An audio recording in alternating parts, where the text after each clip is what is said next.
100 people died on First Hill, and shock makes me a guest in my own body, politely asking for directions, getting lost anyway. That body moves through my home, sweeping the entryway, chopping the mushrooms, while I sit on my bed and stare at the floor.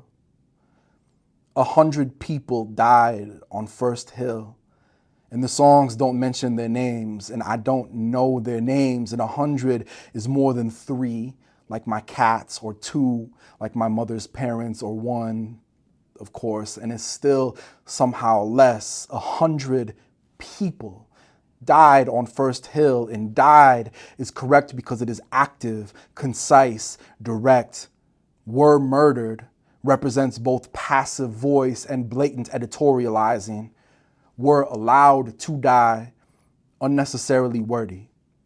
100 people died on First Hill, and the boss calls them heroes. But did they die because they were heroes, or are they heroes because they died? Does calling someone a hero make it easier to accept their death? The boss says we should honor the heroes by being fearless. I try, but fearless feels exactly like numb. How does the boss benefit from my numbness? 100 people died on First Hill, and 1,000 of us in the valley lose our sense of touch.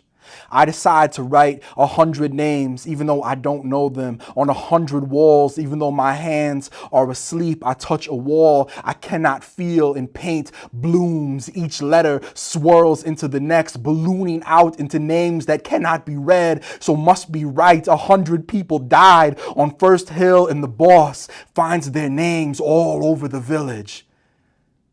And it's easier to talk about vandalism than it is to talk about 100 people dying. Like how it's easier to talk about tragedy than it is to talk about injustice. Like how it's easier to take my hands than to wake them. The names are erased, painted over, disappeared. I sit on my bed, staring at the floor again. The shock remains, blooms into lightning where I once had hands, curls slowly, finger by finger, into fists.